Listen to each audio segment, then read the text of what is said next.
Hello everyone. મિત્રો, imagine કરો તમે જીપીએસસી ઇન્ટરવ્યૂ રૂમની બહાર ઊભા છો અને ઇન્ટરવ્યૂ રૂમમાં પ્રવેશતા જ પહેલી 10 સેકન્ડની અંદર જે પેનલ મેમ્બર્સ છે અને ચેરમેન છે એ તમારા વિશે એક પૂર્વધારણા બનાવી લે અને એના આધારે જ તમારું આગળનું ઇન્ટરવ્યૂ ચાલે અને તમારા ઇન્ટરવ્યૂના ફાઇનલ માર્ક ડિસાઇડ થાય. તો આ 10 સેકન્ડનો રૂલ શું છે એ વિશે આપણે આ વિડીયોની અંદર સંપૂર્ણપણે જાણીશું. અને આ જે 10 સેકન્ડ રૂલ છે એ ઇન્ટરવ્યૂ માટે એટલો મહત્વપૂર્ણ છે કે તમારા દિવસે જે 15થી 17 કેન્ડિડેટ હશે ને એનાથી તમને 5થી 10 માર્ક વધારે મળી શકશે તેની ગેરંટી છે. તો આપણે શરૂ કરીશું જીપીએસસી ઇન્ટરવ્યૂ શિષ્ટાચાર સિરીઝ. તેમનો આ પ્રથમ એપિસોડ છે. જીપીએસસી હેલ્પિંગ હેન્ડમાં આપ સૌનું હાર્દિક સ્વાગત છે. તો મિત્રો, આપણે શરૂ કરીએ. આજનો આપણો જે ટોપિક છે કે 10 સેકન્ડ રૂલ શું છે અને ફર્સ્ટ ઇમ્પ્રેશન સાયન્સ શું છે એ વિશે આપણે આગળ વધીએ. તો મિત્રો, હવે આ ફર્સ્ટ ઇમ્પ્રેશન સાયન્સ આ શું છે? તો આ કોઈ હવામાં હું વાત નથી કરતો. સૌ પ્રથમ તમે ગૂગલની અંદર ટાઈપ કરો ફર્સ્ટ ઇમ્પ્રેશન સાયન્સ, તમને મલ્ટિપલ આર્ટિકલ્સ મળશે અને આપણે જીપીએસસી ઇન્ટરવ્યૂની દ્રષ્ટિએ આપણે આને સમજવાનું છે. મિત્રો, સૌથી પહેલાં તમારે એ સમજવું પડે કે જીપીએસસીમાં જેમ યુપીએસસીમાં હોય છે કે ડેફનું ફોર્મ ભરવાનું હોય છે, તો જીપીએસસીમાં આવું કોઈ ડિટેલ એપ્લિકેશન ફોર્મ હોતું નથી. એટલે કે પેનલ મેમ્બર પાસે તમારી વિશે કોઈ પૂર્વ માહિતી નથી હોતી. ડેફના ફોર્મમાં એક આપણા વિશેની માહિતી હોય છે. એટલે પેનલ મેમ્બર ઇન્ટરવ્યૂમાં આપણે પ્રવેશ કરીએ એ પહેલાં એને કેટલીક ઇન્ફોર્મેશન હોય છે આપણા વિશે. પરંતુ જીપીએસસીમાં આવું કોઈ ડેફનું ફોર્મ હોતું નથી. એટલા માટે તો એ આપણને જજ કઈ રીતે કરે, એ આપણને માર્ક્સ કઈ રીતે કયા બેઝિસ ઉપર મૂકશે, તો એના માટે જ આ ફર્સ્ટ ઇમ્પ્રેશન સાયન્સ છે. અને એ આપણે જ્યારે સમજી જશું તો આપણા ઇન્ટરવ્યૂનો ટોન નક્કી થઈ જશે. રાઈટ? તો સૌથી પહેલાં એકદમ હું તમને સિમ્પલ વર્ડમાં સમજાવું. જો આપણે કોઈ વ્યક્તિને મળીએ તો આપણે સૌથી પહેલાં શું એમાં જોઈએ? આપણે એના વિશે કંઈક એને જોઈને જજ કરતા હોઈએ. એટલે કે એની અંદર જ્યારે પેનલ મેમ્બર અથવા તો જીપીએસસીના ચેરમેન આપને સૌ પ્રથમવાર જુએ છે અથવા તો પહેલી 10 સેકન્ડની અંદર જે આપને મળે છે, આપણા વ્યક્તિત્વને ઓળખે છે, એમાં એના મગજની અંદર એક ટાઈપનો મેટ્રિક્સ તૈયાર થાય છે. આ એક મેટ્રિક્સ છે. હવે આ શું છે? તો સૌથી પહેલાં જ્યારે આપણે રૂમની અંદર એન્ટર થઈએ, બરાબર, એન્ટર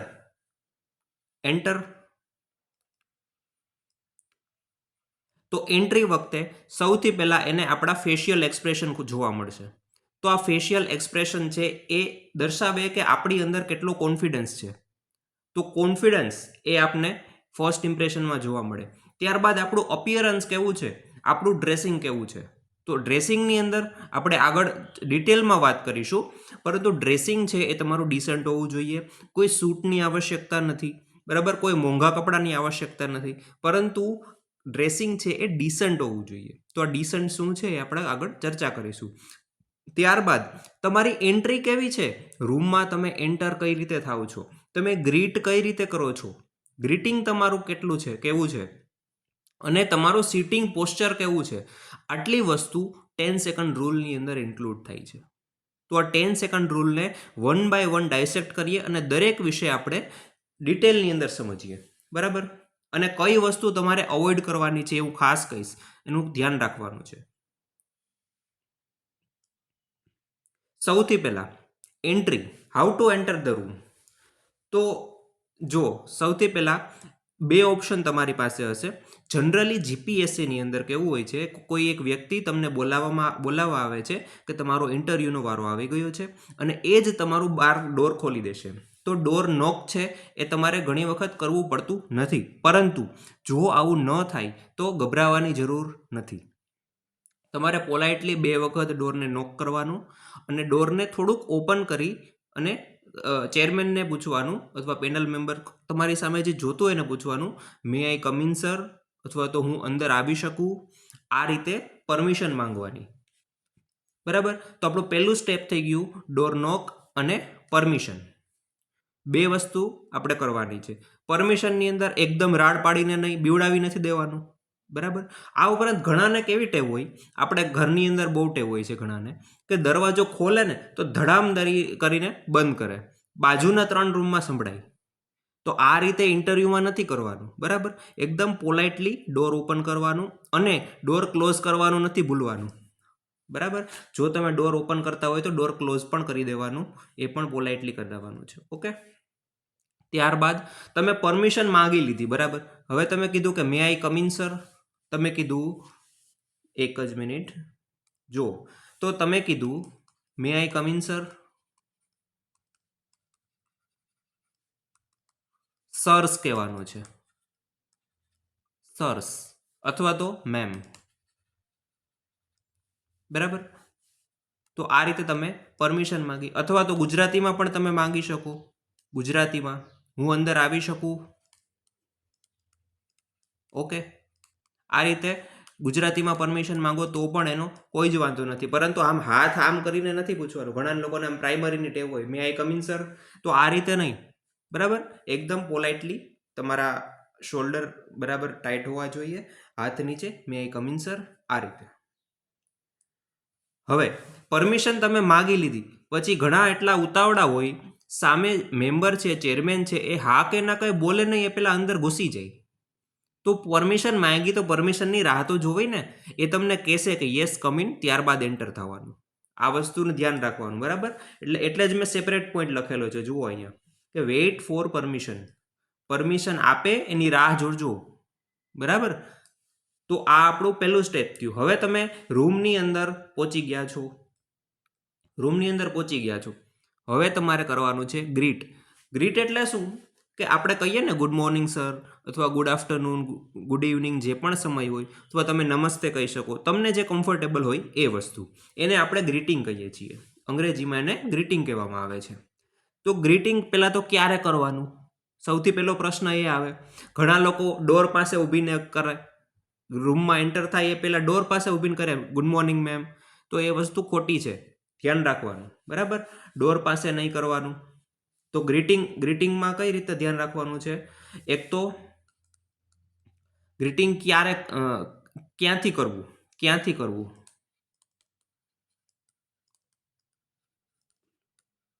ત્યારબાદ ગ્રીટિંગ કઈ રીતે કરવું,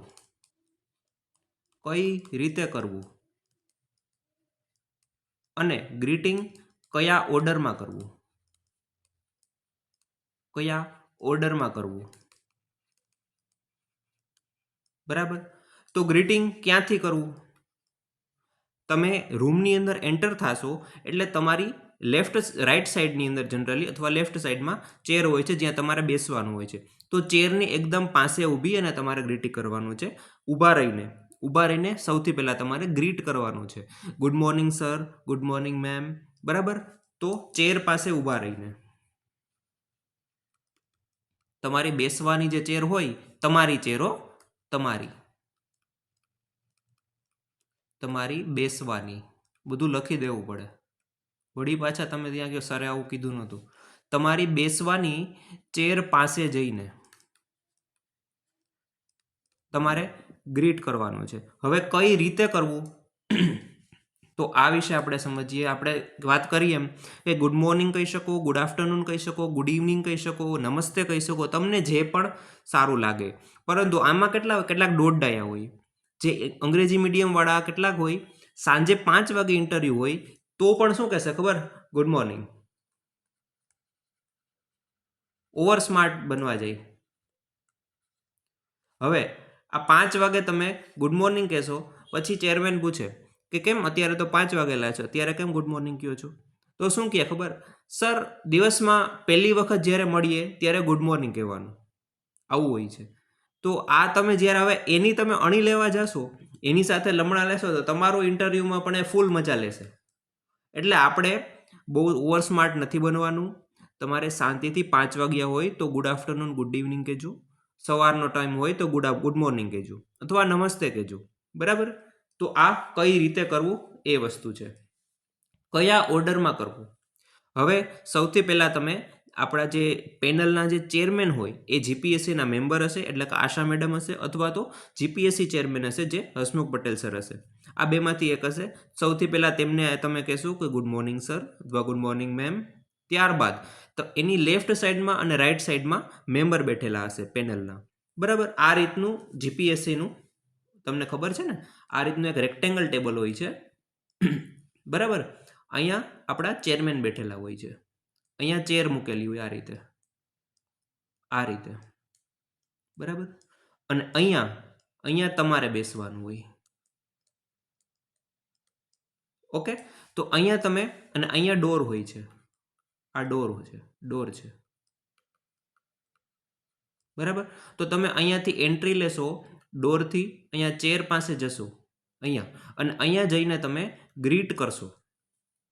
અહીંયાથી તમે ગ્રીટિંગ આપશો, અને સૌથી પહેલાં તમે આપણા જે ચેરમેન હશે બોર્ડના એને તમે જોઈને કહેશો, ગ્રીટિંગ કરશો. ત્યારબાદ 4 મેમ્બર હોય તો જનરલી એક અહીંયા બેઠેલા હોય, 2 આ બાજુ બેઠેલા હોય.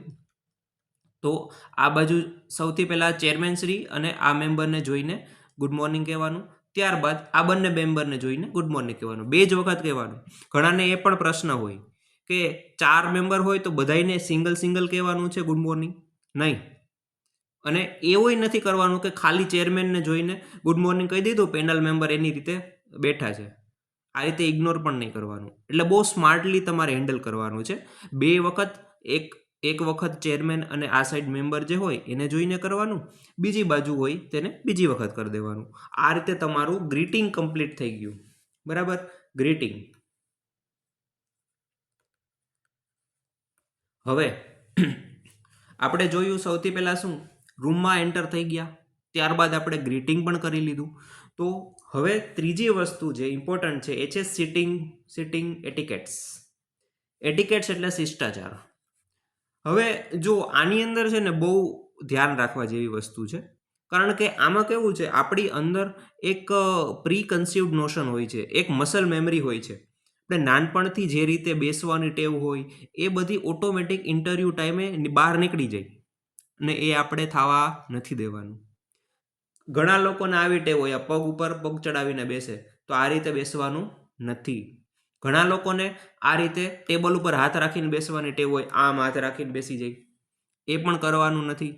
અને ઘણી વખત ઘણા લોકોને ટેવ હોય આગળ તરફ આમ લીન થઈ જાય, એકદમ બેન્ડ થઈને બેસે, એ રીતે પણ નથી બેસવાનું. તો આ બધી વસ્તુ કરવાની નથી. આ સિવાય ઘણાને કેવી ટેવ હોય, એક પગ આમ હલાવવાની ટેવ હોય બેઠા બેઠા. એ બધી વસ્તુ, કારણ કે કેવું છે, તમે ઇન્ટેન્શનલી ન કરતા હોય, પરંતુ તમારી નાનપણથી જે ટેવો છે એ વખતે નેચરલી બહાર આવી જાય. કારણ કે નર્વસનેસ તમારી અંદર હોય, તમે ઘણા બધા થોટમાં હોય કે હું આ ક્વેશ્ચનનું આ આન્સર આપીશ. તો આ બધા વિચારોમાં ક્યાંક ને ક્યાંક તમે આ જે નાની વસ્તુ છે, બેઝિક વસ્તુ, એ તમે ભૂલી જાઓ. એટલા માટે આની તમારે પ્રેક્ટિસ કરવાની. તમે ચેર ઉપર બેસી અડધી કલાક બેસવાની પ્રેક્ટિસ કરો. બરાબર, તો આ રીતે તમે આને એડ્રેસ કરી શકો. તો સિટિંગ એટિકેટ્સ. હવે બેસવાનું કઈ રીતે? આ મેં કીધું કે આ રીતે નથી બેસવાનું. તો બેસવાનું કઈ રીતે? સૌથી પહેલા તમારે ધ્યાન રાખવાનું છે સિટિંગ પોસ્ચર. સિટિંગ પોસ્ચર, તમારા શોલ્ડર છે એકદમ ટાઈટ હોવા જોઈએ. તમારા હેન્ડ છે એ તમે આ રીતે ફોલ્ડ પણ કરી શકો, આ રીતે પણ ફોલ્ડ કરી શકો, અને તમારા થાઈસ પર મૂકી શકો. એ રીતે તમારે બેસવાનું છે. બંને પગ એકદમ સ્ટ્રેટ હોવા જોઈએ, અને ફેસ ઉપર સ્માઇલ હોવી જોઈએ. તમારો ટોન છે એ કેવો હોવો જોઈએ? એકદમ પોલાઇટ. બહુ ધીમા અવાજે નથી બોલવાનું. એને ખબર પડી જાય કે આ ભાઈ અંડર કોન્ફિડન્ટ છે. અને બહુ રાડો પાડીને પણ ઘણી વખત કે સર કે ધીમું નથી બોલવાનું, તો બીજા 2 રૂમ સુધી સંભળાય એટલો અવાજથી બોલે. તો એકદમ નોર્મલી પોલાઇટ ટોનની અંદર બોલવાનું છે. અને આઈ કોન્ટેક્ટ, એની અંદર પણ ઘણાને બહુ ઇસ્યુ થતો હોય કે આઈ કોન્ટેક્ટ રાખવો કે ન રાખવો. જેની સાથે વાત કરતા હોય એની સાથે આઈ કોન્ટેક્ટ રાખવો કે બધા સાથે વારે જોયા રાખવાનું. તો એક સામાન્ય વ્યક્તિ કઈ રીતે વાત કરતી હોય 5 જણા સાથે, તમે ઘરની અંદર 3 જણા બેઠા હોય તો કઈ રીતે તમે વાત કરો? આઈ કોન્ટેક્ટ જે રીતે રાખતા હોય બસ એ જ રીતે નોર્મલ આઈ કોન્ટેક્ટ રાખવાનો. વધારે પડતું એક તરફ પણ નહીં, વધારે પડતું ફરતુંય નહીં રહેવાનું. સામાન્ય ઘરમાં જે રીતે આપણે આઈ કોન્ટેક્ટ રાખીએ એ જ આઈ કોન્ટેક્ટ છે. બરાબર, સમજાઈ ગયું? અહીંયા સુધી તમને કોઈને કાંઈ પ્રશ્ન હોય તો કમેન્ટ સેક્શનમાં જણાવો મને. અને ખાસ તમને આ સિરીઝ કેવી લાગે છે એ પણ જણાવો. અને સારી લાગતી હોય તો ચેનલને સબસ્ક્રાઈબ કરો, વિડીયો લાઇક કરજો અને શેર કરો. કારણ કે ઇન્ટરવ્યૂની અંદર બહુ બધા કેન્ડિડેટને પ્રશ્નો ઉદ્ભવે છે. મને ઘણા મેસેજ પણ આવતા હોય છે. એટલા માટે મેં ડિસાઇડ કર્યું છે કે આ સિરીઝ આપણે ચલાવીએ. બરાબર? તો તમે અવશ્ય કોમેન્ટ કરજો, તમારા પ્રશ્નો કોમેન્ટમાં જણાવો અને નેક્સ્ટ તમે કયા ઇસ્યુઝ ઉપર ધ્યાન દોરવા માંગો છો એ પણ કહેજો, જેથી આપણે આગળનું પ્લાનિંગ કરી શકીએ. અને ત્યાં સુધી થેન્ક યુ વેરી મચ, તમે અહીંયા સુધી વિડીયો જોયો. અને મારી ટેલિગ્રામ ચેનલ છે જે જીપીએસસી હેલ્પિંગ હેન્ડ, એની અંદર પણ તમે જોડાઈ શકો છો. એમાં આપણે મેન્સનું જે આન્સર રાઇટિંગ છે એની આપણી અલગથી સિરીઝ ચાલી રહી છે. બરાબર? તો એ તમે લાભ ઉઠાવી શકો છો. બાકી થેન્ક યુ વેરી મચ. ફરી મળીએ આપણે નેક્સ્ટ વિડીયોમાં. Thank you very much.